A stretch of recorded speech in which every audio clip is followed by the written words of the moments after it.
زيزو يا زيزو يا زيزو، قنبلة الموسم، صفقة الموسم رسميا. أحمد سيد زيزو في النادي الأهلي، كل الطرق تؤدي إلى قلعة الحمراء للجزيرة. يا مساء الفل عليكم، مساء الفل على كل متابعيني وأصدقائي وحبايبي في كل مكان. كل سنة وحضراتكم بخير في الأيام المباركة ديت وفي الأيام الجميلة دي. عيد سعيد عليكم يا حبايبي. يا رب دايما تكونوا كده دايما في أحسن حال. نخبط اللايك الحلو، وما تنساش طبعا الفولو لو أنت مش عامل فولو، عشان تشوف كل جديد مع أخوك وحبيبك يوسف، اللي دايما بيسعى انه يجيب لك الاحداث الرياضيه المصريه والعالميه. المهم عايزين نخش في الموضوع بقى مع بعض، مش عايز اطول عليكم في المقدمه يعني. كل سنه وانتم طيبين. يا ريت يا جماعه بس نصيحه من اخوك يوسف يعني كده، يا ريت ما نبطلش نقول لبعض كل سنه وانت طيب. مش هتخسر حاجه يعني لما تقول لجارك، تقول لاخوك، تقول لصاحبك، قول له كل سنه وانت طيب. وقول لي كل سنه وانت طيب انا كمان يعني.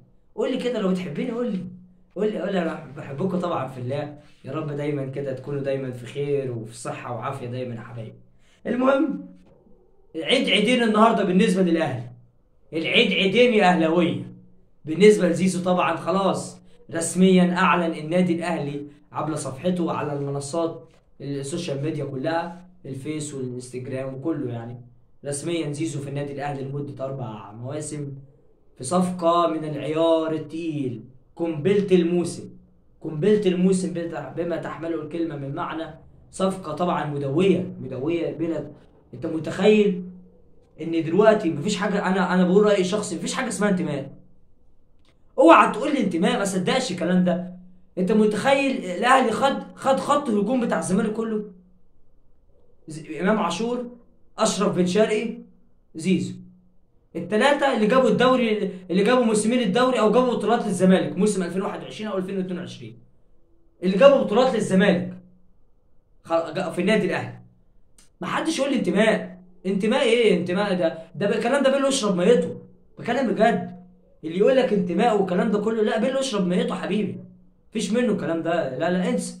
واحد يقول لي بقى هو واحد من جمهور الزمالك ولا واحد من جمهور الاهلي، والنبي اقعد اقعد يا زيزو، اقعد عشان تجدد اديك مرتبي، ابيع لك كليتي.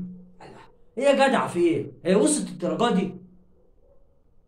في ايه؟ انا مش عايز اسمع حد يقول لك انتماء. هو حد يقول لي انتماء بعد اللي بيحصل دوت ومن الاول الاهلي جاب كهربا، ومجلس اداره النادي الاهلي اصلا بصراحه بيتعامل مع الصفقات في منتهى الشجاعه. مفيش اجرأ واقوى من كده بصراحه، بس في القانون، في الشرع. اللي انت ان انا بروح اتفاوض مثلا مع لاعب فري، بروح اجيب لاعب خلاص عقده هيخلص، حقك انت كنادي الزمالك مش عارف تجدد للاعب. وبعدين على حسب كلام زيزو مع ابراهيم فايق، تصريحاته طبعا حلقه ناريه، تصريحات ناريه لزيزو. قال لك انا بيبهدلوني خلال 8 شهور، في حمل ممنهجه عليا وعلى ابويا، وابويا بيسمسر، ويروحوا يسالوا مرتضى منصور حي ان يرزق، مش يسالوه لو كان بياخد سمسره. ابويا ما طلبش غير في اخر مره، ومش هو قال لك وبعدين ما ابويا حق، مش وكيل اعمالي زي ما ماشي مع الدنيا كلها حق. تصريحات يعني، تصريحات ناريه يا جماعه بصراحه. تصريحات يعني تصريحات زيزو مع ابراهيم فايق تصريحات ناريه. ومجلس اداره نادي الزمالك هو يتحمل ملف زيزو بالكامل، زي ما قلت لكم قبل كده في حلقات تانية.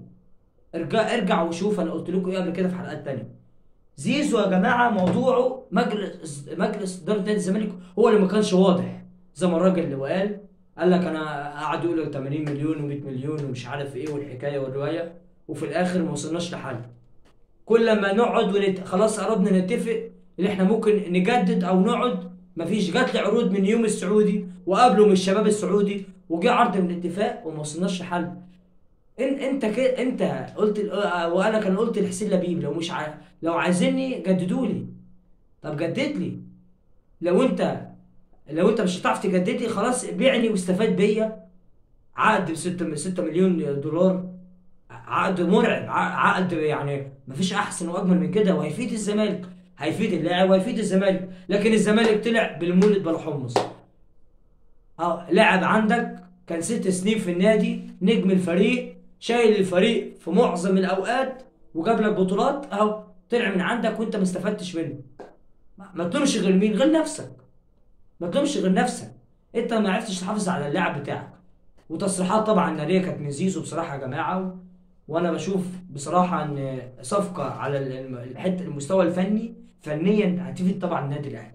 لكن موضوع الصفقات يا جماعه ولعيبه النادي الاهلي والسكواد الموجود دلوقتي، طبعا الاهلي داخل خلاص مقبل على الحدث العالمي الكبير كاس العالم للانديه. خلاص كلها 7 ايام على البطوله ان شاء الله باذن الله. نتمنى طبعا التوفيق للنادي الاهلي. لكن انا اللي خوفني بس حاجه واحده بس، ان اللعيبه دي بالسكواد والصفقات الجديده دي، ان المدرب ما يعرفش ان هو يختار التشكيل الامثل، او معنى اصح يسيطر على اوضه اللبس. مهم جدا المدرب يتعامل نفسيا قبل الشغل الفني في الملعب مع اللعيبه، خصوصا ان طبعا عندك نجوم.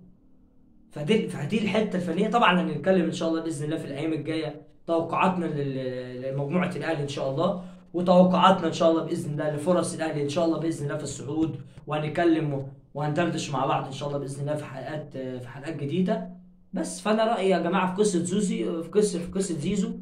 فقولوا لي رايكم، يعني تصريحات زيزو دي هل كان موفقه ان هو يطلع مع ابراهيم فايق في الحته الاعلاميه في التوقيت دوت، خصوصا ان الاهلي دخل على كاس العالم، ولا ما كانش موفق في الظهور مع ابراهيم فايق؟ فده رايي يا جماعه. صفقه من العيار التقيل للنادي الاهلي يا جماعه بصراحه. محدش يقول انتماء، الكلام ده بالله اشرب ميته حبيب اخوك. يلا سلام عليكم.